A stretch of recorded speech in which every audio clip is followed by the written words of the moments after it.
Well, well, well. I bet you didn't think this was ever going to happen.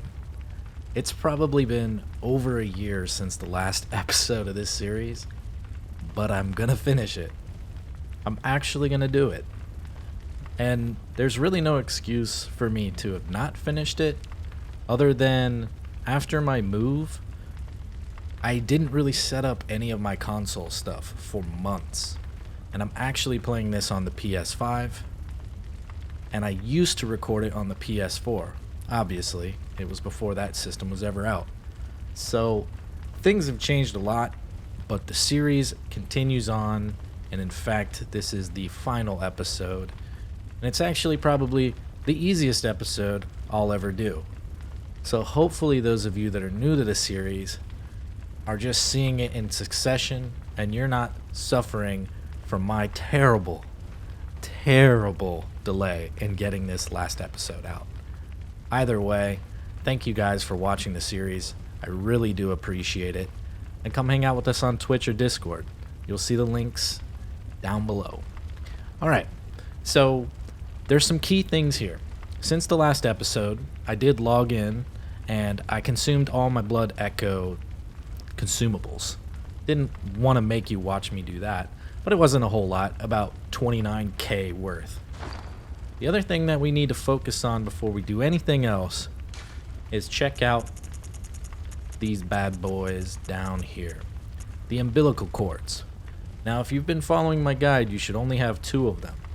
You should have the one from, let's see. You should have the one that we got from the last episode, Murgo's cord. And you should also have the workshop cord. You can tell which ones you have by their description. So if we check this out, it says every great one loses its child and then yearns for a surrogate. The third umbilical cord precipitated the encounter with the pale moon, which beckoned the hunters and conceived the hunter's dream. That description's going to go for the workshop. Okay?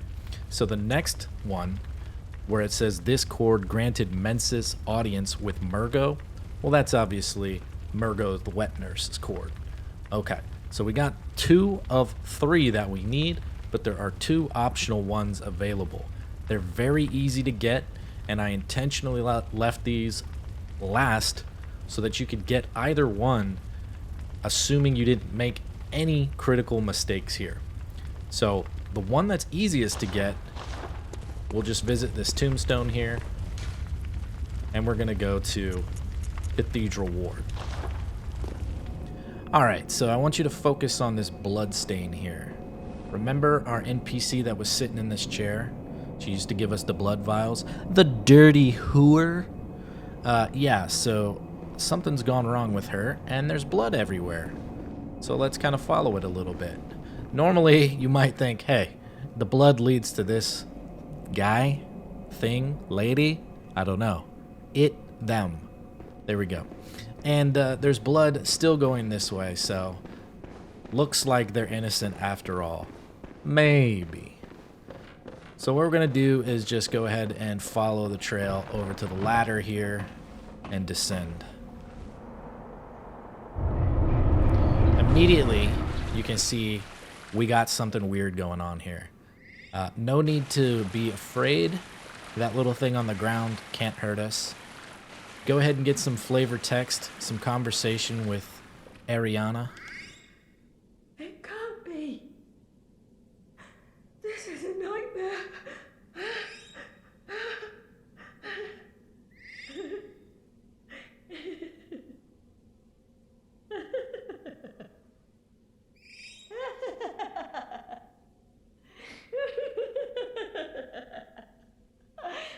Okay, I'm not sure if she just continues to laugh forever if I don't advance the conversation. And I say advance the conversation, but that's really the end of it. And also, I gotta say, after a year of not playing this, a year plus, I'm pretty impressed that I could remember her name. Alright, so we want to kill this little guy, whatever this is. Gonna kill it. And she's gonna die, even though we didn't hit her. You saw it. I didn't touch her. That we get 2 kills for the price of 1. And we get her shoes. So when you get her shoes, you're probably thinking like, oh, that's a unique item. It's it's a key or some kind of memento. No, it's actual armor. So if you're feeling fancy and you want to get some new shoes, there you go. Ariana's shoes. Nothing special, just fashion souls. You know how it is. All right, the key here is that we got our third, and that is the only requirement that we get 3 umbilical cords. So let's take a look and make sure that we got the right one. Here we go. Every great one loses its child and then yearns for a surrogate. The Odin, the formless great one, is no different. To think it was corrupted blood that began this eldritch liaison. Corrupted blood is the key here. That's how you know it's Ariana's umbilical cord. There's so many weird things in this game that sometimes I pause and I'm thinking to myself, am I actually saying this correctly? And I am. All right, so let's continue on. We can simply go back to the lantern. I will skip that for you. Okay, so we are back at the Hunter's Dream. Things are still ablaze, as you can tell. Moon is full. Let's just go ahead and revisit the first headstone here. Now, you can go to either the first floor sick room or Central Yharnam. Let's just take first floor sick room. We're headed back to Yosefka's clinic. All right, perfect. So if you followed me and my guide, this door will still be closed because when we came in through the backside, we respected Yosefka's wishes, heeded her warning, and we left before proceeding any further. All right, so let's go the other direction. No werewolf in here. Don't worry about that. Long dead. And in fact, there's not too many enemies that we have to be concerned with. What we're going to do is hang a right, go into the graveyard here, and do not get concerned with that. That's how we got to this place originally. That door does not open. It's nothing. We're going to focus on this gate here. And you can pretty much rush through here. It's not too dangerous, but there is a brain sucker, a face hugger. This guy over here. Just take care of him. Not like a real problem, honestly. You can get a charge up. Everything in here is pretty weak for us. Just nice slap him around a little bit. And then we've got some crows on the rooftops. So we're going to go up the ladder here and handle this. I apologize if you just heard a dog yapping. Went ahead and threw him in the wood chipper. Won't happen again, folks. We keep things professional around here. Let's go. So yeah, just burbs. Should be able to one-shot them. Of course, I will swing through just in case I miss. Remember how much these bastards can scare you when you don't see them. When you know they're there, it's not a big deal. But when you don't see them ahead of time, damn, they scary. Alright, so you can just run here and open the door at the end. There's no problem with that. Now we've got the opening to the first floor of the Yosefka's clinic there. And there's no real reason to open that other than, shit, I don't know. I make mistakes. Something weird could happen. You could die to 1,000 falls from shallow depth stairs. I really don't know. But yeah, let's go up here. As you can tell, all the stuff is dead around here.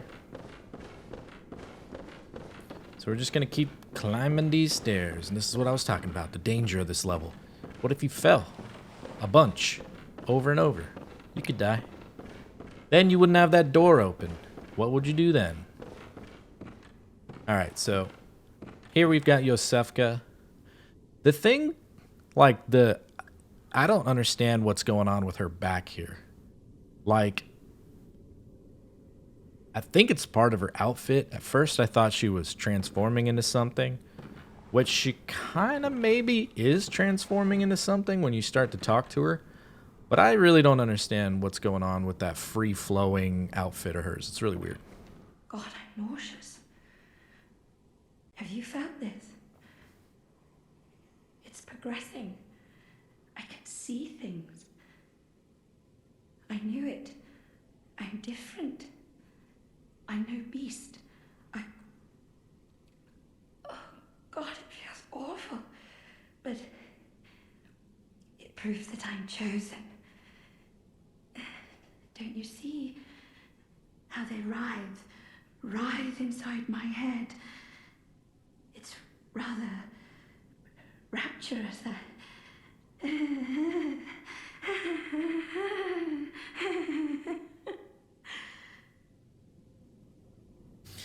Yep.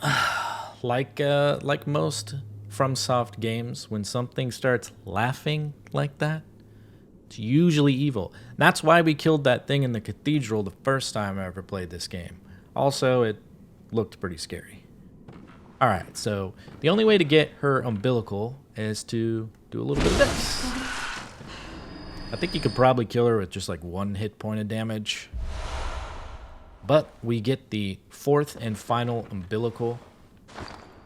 We're going to open this bad boy up. Take a look. So, I don't know if they move the order around. It's kind of weird. But Yosefka's here is the Provost Willem sought the cord in order to elevate his being and thoughts to those of a great one by lining his brain with eyes. The only choice he knew if man were to ever match their greatness. So, yeah, people are crazy. That's all I got to say about that. At this point, you can consume all of them. Unfortunately, like, there's no way to just stay in the item menu.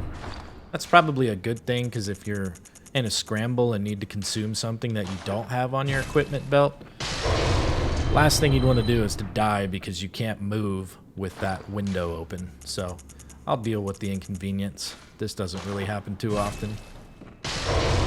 If you're paying attention, you'll see our insight is loaded up as we consume these, and as it should be, because doing this unlocks the true ending. That's what most people will call it.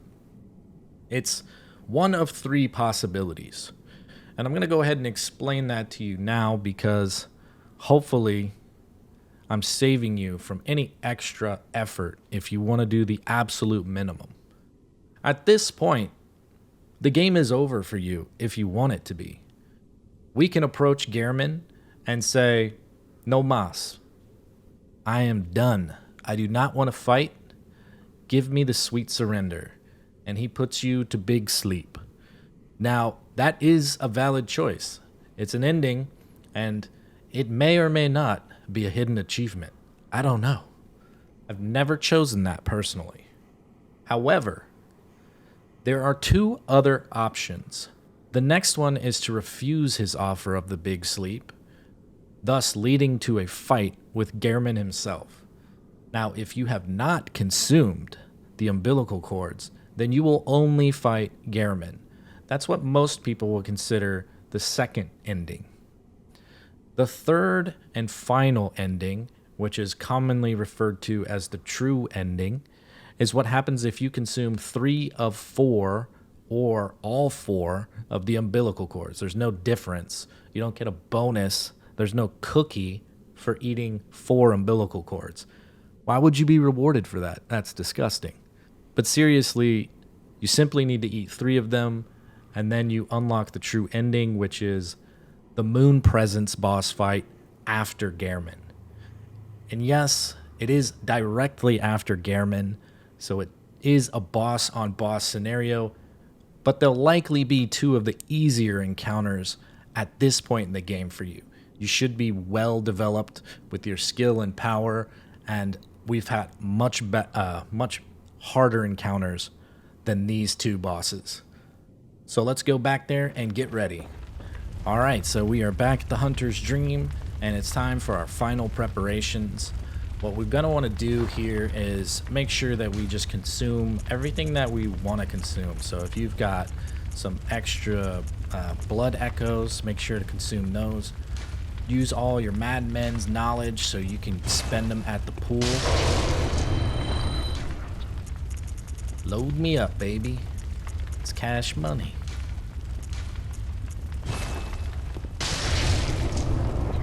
Alright.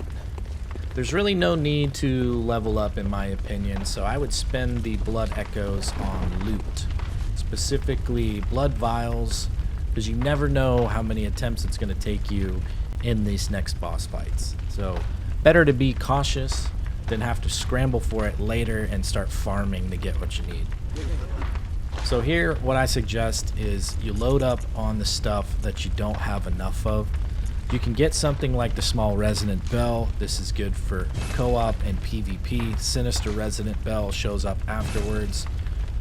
I at this point will load up on bolt paper and beast blood pellets if you don't have any of those. We haven't been using these at all the entire time, so you should have a handful of them at the very minimum.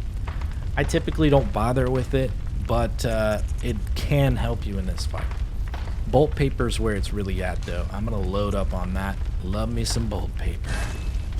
Alright, we are maxed out on that. After you're maxed out on that, if that's the case, which it should be because you haven't been spending your madmen's knowledge, go ahead and load up on some blood beast, or some beast blood pellets. Don't even know how to say that. Alright. You can see here once we get rid of our insight, our like frenzy and all that stuff kind of dips down. View the bath messenger. This is your last chance to buy stuff that you may or may not want. I'm gonna just load up on the blood vials. Like I said, this is just to be well prepared. You can see you can store up to 600 of them. Should not need that many. Let's hope. Alright. And last but not least, we are going to set up our runes and also our weapon and make sure everything is proper. So what I want to focus on here, and let's see, we're on the first slot. Yes, we want the max stamina boost plus 15%.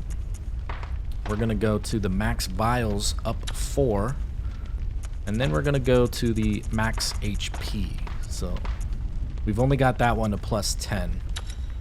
And then our last one should be vial HP recovery up.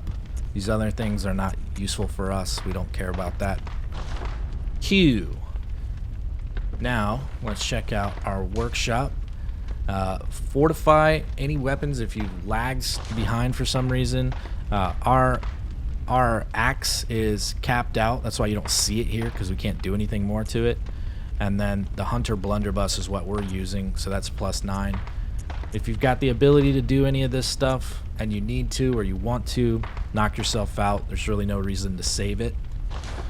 Of course, repair weapons if you haven't fortified them, because that will do it for you in that process. But if you've got any weapons to repair, of course do that.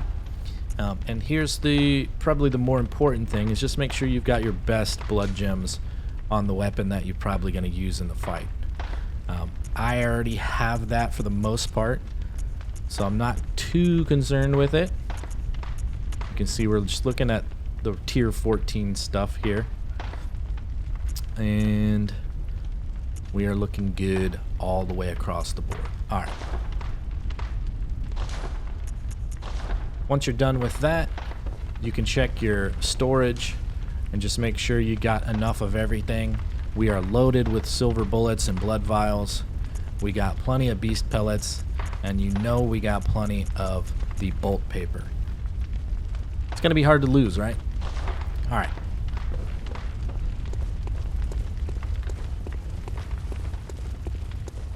And I think we need to travel or rest before we get our blood vials to basically go back to 24. I think maybe I can top them off at the storage. I've never actually tried to do that. So we put some in, and we're going to switch to the storage. So let's see. Never done this before. There we go. Boom.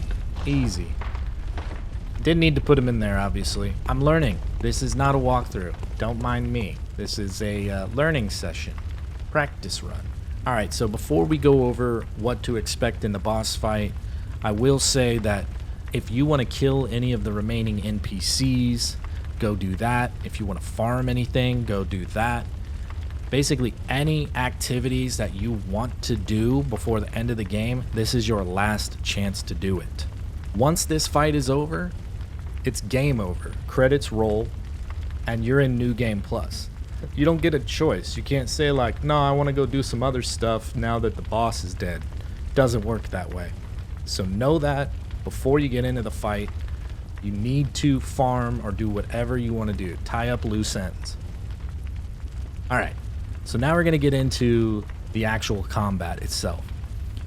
Gehrman's really quick, but he's also super slow at the same time. It's really weird.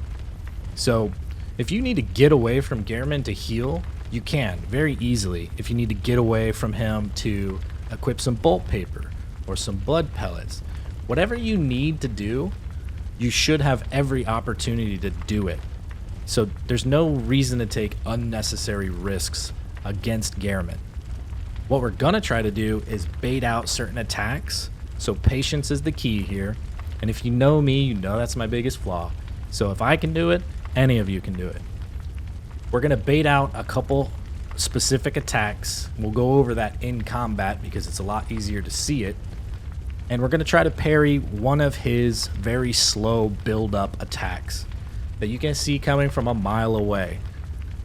You can't confuse it with anything else because he holds his weapon there for so long. The only other move that's kind of similar to it, he finishes setting it up about 2 or 3 times faster. So you just can't confuse it. You might panic and fuck up. I do that. But you won't be confused about it. Alright, so Gehrman kind of has 3 stages. And you might not even really notice them as stages except for the second part, because he really picks up with different attacks. And when I said second part, I meant third part. I'm really on a roll tonight. You can tell it's been a minute. The first phase, as expected, is the easiest phase. You're going to take opportunities on his slow building scythe attack to parry it and then land a visceral. Okay? We only need to land a couple of those. There's other attacks that we can take advantage of as well, so you don't necessarily need to just wait forever if he's not doing that move. Sometimes he can get very caught up in spamming the same stuff and not that attack. So take what he gives you. You don't have to torment yourself.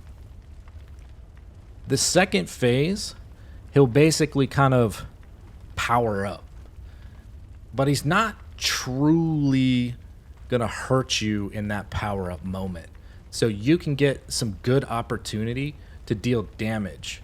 What you're hoping to do is right after he screams, land a charge attack to stagger him and then land a visceral attack after that.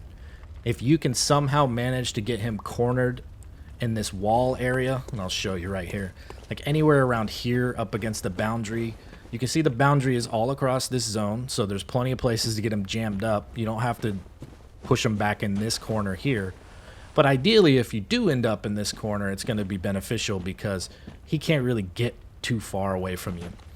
So you can deal a whole lot of damage to Gehrman because his main abilities are separating from you and then coming back in. So he's got really fast lunges, jumps, things like that. So if you can keep him from doing that, you can really do work on Gehrman. So after he transforms into his second phase, and you'll fully understand when he's doing that because of the scream, and he'll also swap to a sword and a gun that he'll use in that phase. There's a couple different techniques that you can utilize in that one, but what I like to do for the most part is just bait out his attacks. You can dodge forward through them, and he doesn't have very special moves in that phase. You can get in 1 or 2 hits very frequently after his normal attacks, If he's going to fire his gun at you, there's a build up to it, so you're going to see that coming. It takes about a second as well, so you can dodge through that pretty easily. So the second phase is pretty simple in my opinion, and it's really short. The third phase, he's going to start getting vertical, and he can use whatever weapon he prefers. There's no set weapon that he's going to stick with. Depending on how long the fight goes, he can swap to the scythe or the sword. We've seen those attacks before. We're going to focus on what we know from the first two phases with those weapon sets and act accordingly to that. But he also does this charge up attack that takes an eternity. Whenever he's channeling it, it's a perfect opportunity to get in some really good damage. You just have to get in and get out. And it takes like 5 or 6 seconds. It's really long. And in video game time, that time is super long. So you're going to rush in, land a couple hits, 3 if you're greedy, and then jab step out. So you're going to get a couple hop, skip, and jumps away from him, and you're all set. If you take that damage, might kill you outright. I don't know. It's going to be close. You don't want to risk it. All right. Let's just go ahead and get up to Gehrman. I think talking about the Moon Presence fight will be better during that fight. Anything that I said about Gehrman a second ago, we'll try to elaborate in the fight. I'll do my best not to like mow through him. You guys know that won't happen anyways. But I'll try to point out some things. So we'll be a little bit patient with Gehrman if we can. Like I said earlier, we can gain distance from Gehrman at any point, really. So you don't necessarily need to pre-equip your blood pellets or your bolt paper or anything like that. Don't worry about that stuff. Time to talk. Good hunter, you've done well. The night is near its end. Now, I will show you mercy. You will die, forget the dream, and awake under the morning sun. You will be freed from this terrible hunter's dream. Alright, so obviously choosing submit your life sounds pretty funny of a choice to select here. But like I discussed earlier, that is a valid option. And that is the first ending, if you so choose to do so. Of course, we've already consumed the umbilical cords, so why would you do that if you were going to submit your life? That's just a disgusting last meal, if you ask me. We're going to say refuse, and because of that, it's going to kick in the Gehrman boss fight, and then if we're lucky and defeat him, the Moon Presence follows after that. If you did not consume 3 umbilical cords, you will not get the second boss fight after Gehrman. It will be the second ending that you receive, but not the true ending. Alright, so here we go. Alright, that dog's back from the wood chipper. Fuck!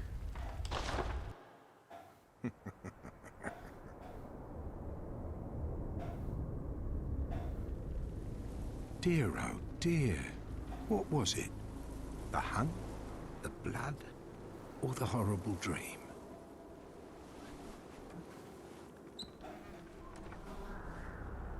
Oh, it doesn't matter.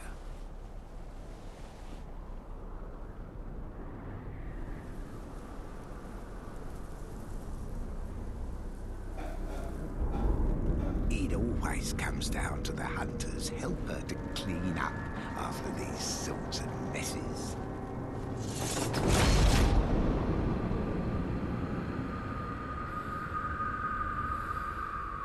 Tonight, Gehrman joins the hunt. I love that line. That's a solid line. So, I mean, I don't really like to use my bolt paper in this scenario here. Oops, I forgot to take off the Yosefka's blood vial and put on the pellets. Oh well.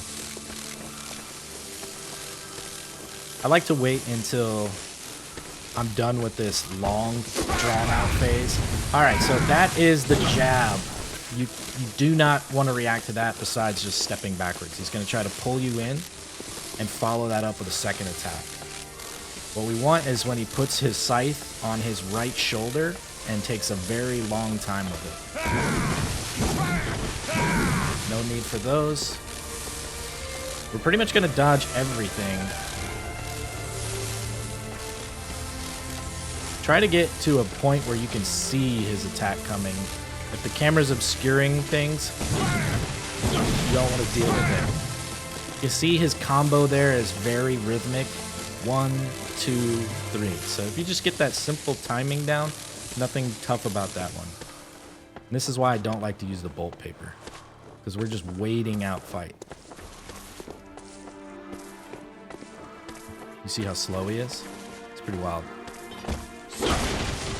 There's his follow-up to that grab if he does pull you in.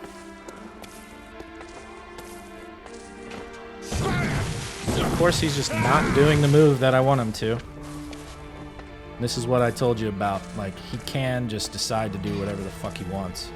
And there it is. You see how long that build-up is? It takes a very long time.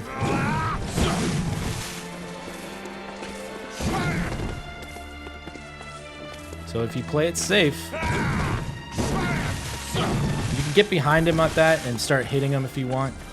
You're starting to get a better feeling for his movements here. There's definitely opportunities, but they're risks. And do you want to take them? Or do you want to end up in the second phase, third phase, and Blood Moon presence with the full stack of cards?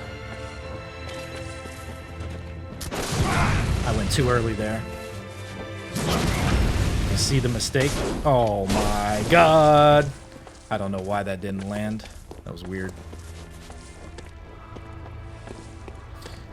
Yeah, his swing is so slow that I get impatient. You just want to be as late to the trigger as possible.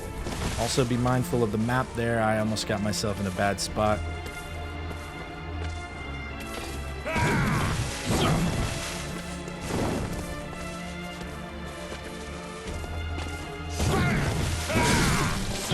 I'm being more patient than I normally would be, just because I'm trying to teach you guys the fight. But I would be taking more risks if this was just me doing my thing. That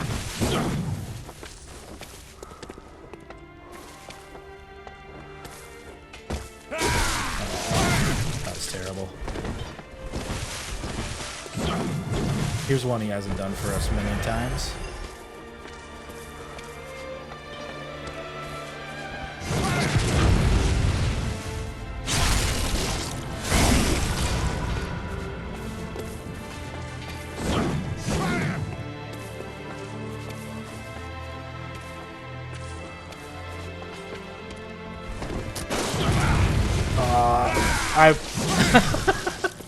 I wanted to take a step back because I wanted to get my bolt paper ready. He's gonna go to the next phase after I hit this next parry.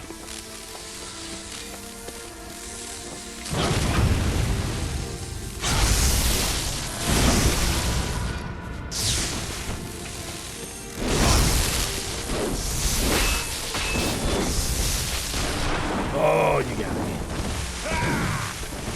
Alright. Let's start paying attention to what's going on now. You can see the sword and blunderbuss. This is where I just kind of want to bait out his normal attacks here. I'm not going to try to parry him.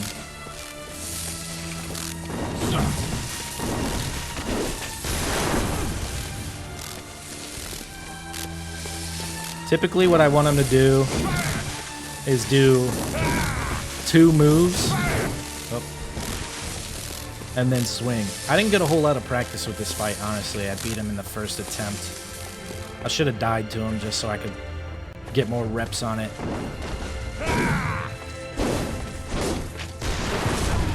If you're far enough away from his gunshot, he's never gonna catch you. See, that's a slow build-up.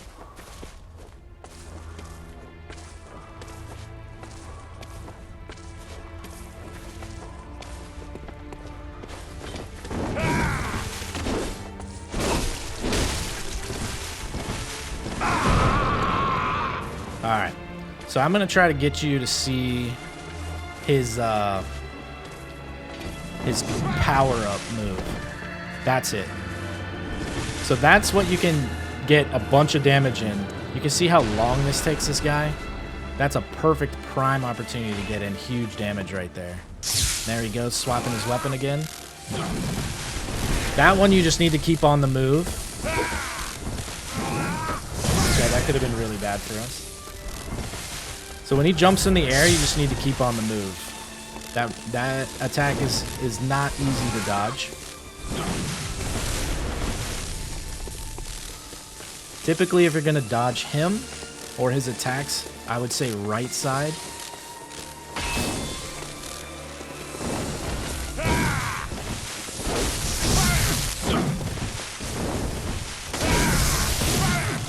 There we go, getting greedy. We were so patient this whole time. I just can't help myself. If you wait out his charge attack, this round is trivial. The reason I dodge back from that attack is because if he actually staggers us with it, we can't recover. We're too close for him and he'll land a visceral.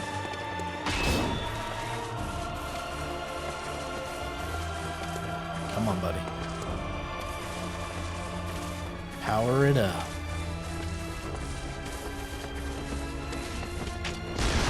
You see, that's a very long, drawn-out gun mechanic.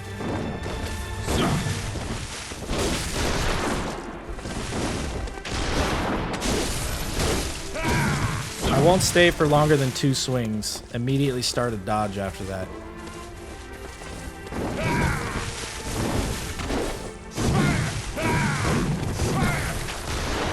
When he does the long combo, he's gonna fire his gun afterwards. Yeah, I just don't know the, that one gets me a lot. He's been really stingy with this power-up.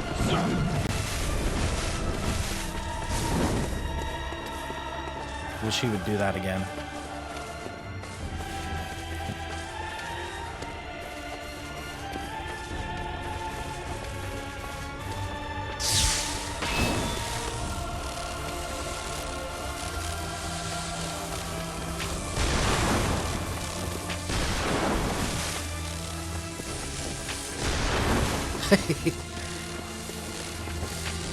Fourth time's a charm?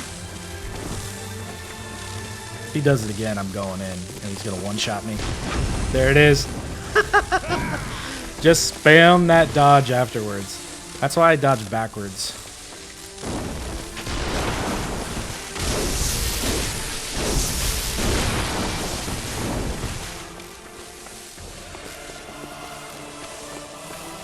You're getting to see a lot of his moves, so that's good.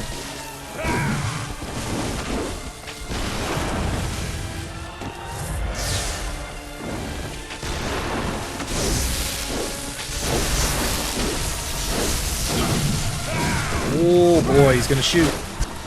Yep, we got him through it though.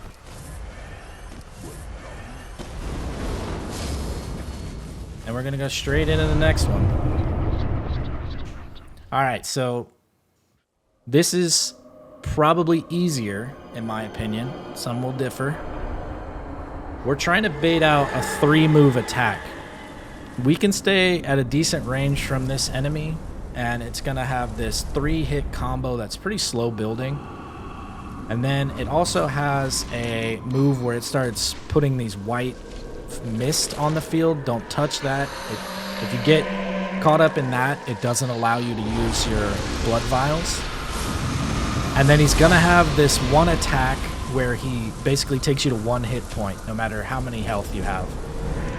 You want to actually get hit by that and trade. So getting close, if that attack is coming in, you take the damage and then you regain by just sitting there smacking the shit out of it.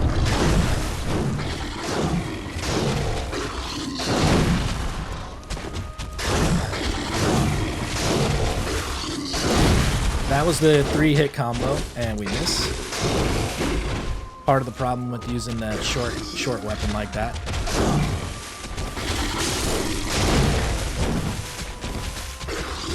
Just taking a hit when I could get it right there.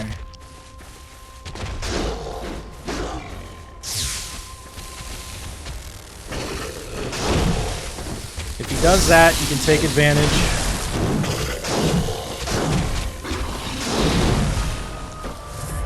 Don't stick around like I did. Don't get greedy. 1,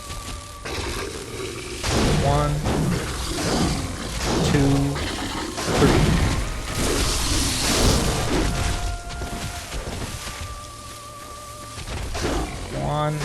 Well, that wasn't it. We don't need that. That's the second.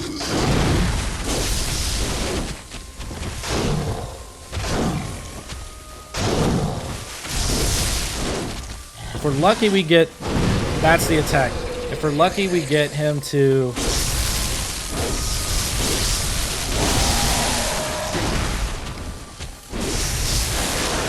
There's the one we need to stay away from.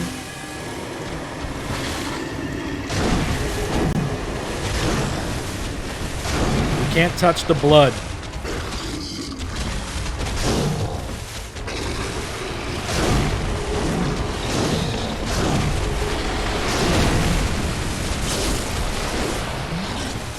Oh, shit. That's bad. Oh, no, I'm bad. Oh, that's actually okay. I thought we were way too behind. But now we can't use our blood vials, so we have to be real careful.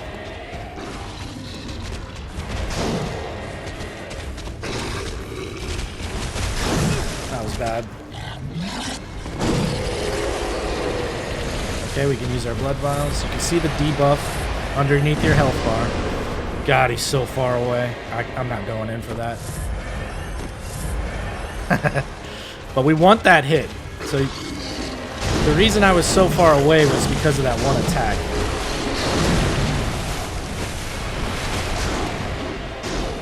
Now that we've pretty much avoided that, we can focus on staying within our range here.